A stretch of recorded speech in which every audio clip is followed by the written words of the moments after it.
Selamat datang pada ruang demonstrasi kontekstual, topik 2, dalam pembelajaran berdiferensiasi. Perkenalkan, kami dari kelompok 1, anggota kami berjumlah 7 orang.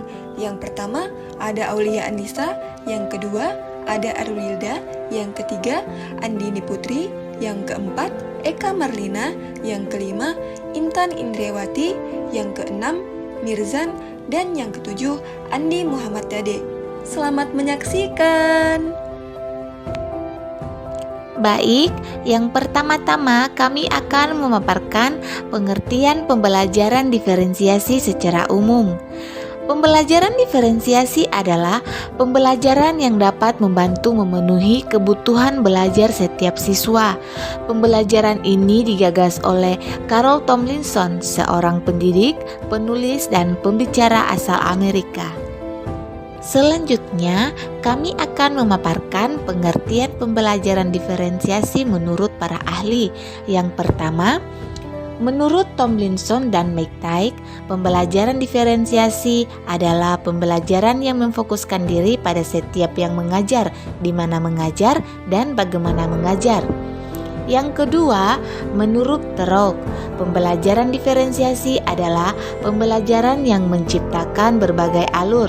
Dengan demikian, perbedaan kemampuan, minat, dan pengalaman siswa diserap, digunakan, dikembangkan, dan disajikan sebuah konsep pembelajaran sehari-hari. Kemudian, ada 3 komponen dalam penerapan strategi pembelajaran diferensiasi menurut Marlina, yaitu yang pertama, konten atau isi, yang kedua, proses pembelajaran, dan yang ketiga, produk hasil pembelajaran. Diferensiasi produk hasil pembelajaran yaitu peserta didik menunjukkan apa saja yang telah dipelajari menurut WASI dalam Aprima tahun 2022. Diferensiasi produk adalah cara lain peserta didik untuk menunjukkan hasil pengetahuan dan pemahaman mereka. Guru dapat menggunakan produk hasil pembelajaran peserta didik untuk menentukan apa yang telah dikuasai dan apa yang perlu mereka pelajari selanjutnya. Hasil belajar yang akan disampaikan kepada guru juga ditentukan oleh gaya belajar peserta didik. Tujuan pembelajaran diferensiasi pada aspek produk. Tujuan utamanya adalah memberikan kesempatan kepada setiap siswa untuk belajar sesuai dengan tingkat kemampuannya masing-masing. Dalam konteks ini, aspek produk merujuk pada hasil akhir atau karya yang dihasilkan oleh siswa sebagai bukti pemahaman mereka terhadap materi pembelajaran. Langkah-langkah penerapan pembelajaran berdiferensiasi pada aspek produk. Yang pertama, langkah pertama dalam pembelajaran diferensiasi adalah memberikan penjelasan menyeluruh tentang konsep atau topik yang akan dipelajari. Hal ini memastikan bahwa semua siswa memiliki pemahaman dasar yang sama sebelum memulai kegiatan diferensiasi. Dan yang kedua, informasi disajikan melalui berbagai cara seperti ceramah singkat, video pembelajaran, atau bahan bacaan untuk mengakomodasi gaya belajar yang berbeda. Pada tahap kunci, guru memberikan kebebasan kepada siswa untuk mengekspresikan pemahaman mereka melalui produk yang berbeda. Pilihan produk ini disesuaikan dengan tingkat kesulitan, sehingga setiap siswa dapat memilih tugas yang sesuai dengan kemampuannya. Sebagai contoh, siswa dengan tingkat keterampilan lebih rendah mungkin diminta untuk membuat ringkasan atau mind map. Sementara siswa dengan kemampuan lebih tinggi dapat mengeksplorasi proyek kreatif seperti simulasi atau model. Pentingnya pembelajaran diferensiasi pada aspek produk terletak pada kemampuannya untuk memotivasi siswa dengan memberikan tanggung jawab dan kebebasan dalam memilih cara mengekspresikan pemahaman mereka. Selain itu, pendekatan ini mendorong kolaborasi dan pembelajaran peer-to-peer, kawan dengan kawan, di mana siswa dapat saling berbagi ide dan pengetahuan.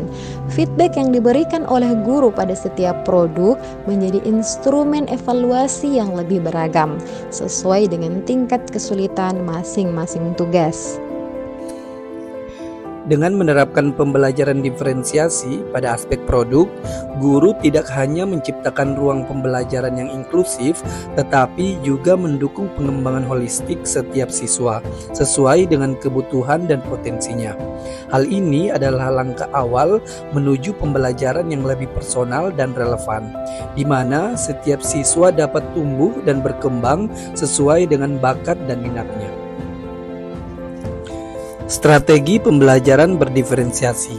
Strategi pembelajaran diferensiasi adalah suatu upaya untuk menyesuaikan kegiatan pembelajaran yang dilakukan di dalam kelas dengan memenuhi kebutuhan belajar unik setiap individu peserta didik.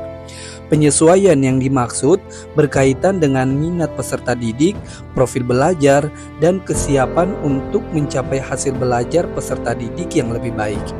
Berdasarkan temuan hasil kajian literatur yang kami dapatkan, kami menyimpulkan bahwa strategi pembelajaran diferensiasi dapat membantu peserta didik untuk memenuhi kebutuhan belajarnya, sehingga membantu untuk mendapatkan capaian hasil belajar yang maksimal, karena produk yang dihasilkannya relevan dengan minat belajarnya sendiri.